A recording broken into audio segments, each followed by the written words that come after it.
All right, it's your boy. Where'd you put it? That's the question we got for y'all today. The reason I'm asking this question is because God asked me that question. So he told me to ask myself, then ask you. So while I'm out on my walk this morning after I get through praying, this is what I do in the morning. I get out, go outside, and, go Jesus, because I was like that yesterday at church. We like, go Jesus, we gassed up. But I had to learn something yesterday. Now, Hebrews 11:1, it says, now faith is the substance of things hoped for, the evidence of things not seen.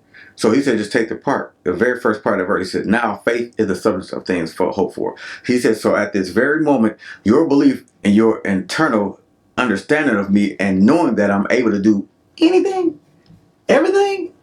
Now, that's what the substance is, knowing this. He said, but it's a substance of things. Substance means something tangible, something that you're going to reap, that's going to be physical, hoped for. Whether it's financial, with something you can actually touch, or it may just be something internal. He said, but hope for. He said, do you know what hope is? I said, yeah. So I looked it up. Hope in the Bible, I can't think of the word exactly, but it means confident expectation. You know what confident expectation means? It's going to happen. He said, so if I'm telling you, at this moment, you ask me for something, at that moment when you release your faith, it's done. I want y'all to grasp that. When you release your faith, at that moment, when you ask God for something, it's done. Perfect example. Last week, I done pray. We get it in prayer. I talk. He listens. He speak. I listen. But he more like E.F. Hudson. So when E.F. Hudson speak, when God talk, we listen. So again, like I told y'all before, also I want y'all to grasp this too. He's going to speak to you in the most familiar voice you know, which is yours. Now, with that being stated, when you move in an aspect of faith, you have to understand that I asked God for something specific. So for me to reap of something specific, I've got to move in his specificity of what he's doing. I just made up a word, y'all, that I didn't even add up, but I got to move, I got to move the way he want me to move. I don't know.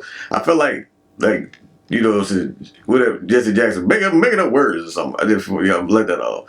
But,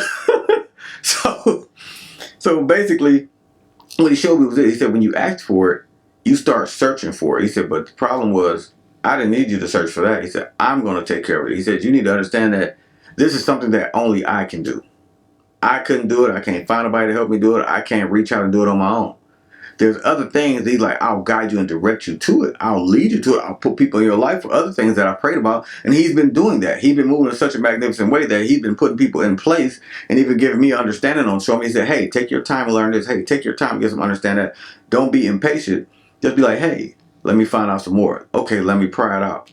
I didn't work out as good. He said, do it again. Because my thing is repetitive cause continuity, which means once you have continuity, then it becomes fluid. It makes it simple, and I'll understand how to do it with a simpler aspect. So all I want y'all to hear right now, if you ask God for something that you know you can't do, get out of his way.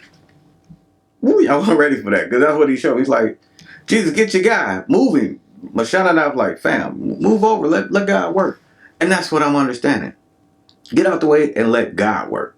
We can want to do stuff. I can want to do stuff, but I have to allow God to work. So the thing I'm doing, I went and checked it. He said, go check it. I went and checked it. I'm like, ain't nothing there. It ain't there yet. He said, but it's coming.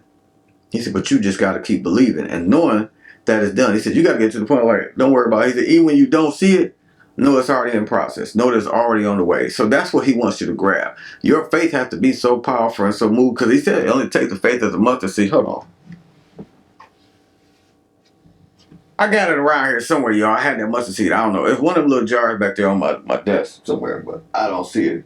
I hope I ain't lose my mustard seed. I need my mustard seed. But I want y'all to get that, okay? I really want you to actually pray for something that you know you can't do. You can't get nobody to get you information, and sit back and say, okay, God, whatever it is, I want you to do it.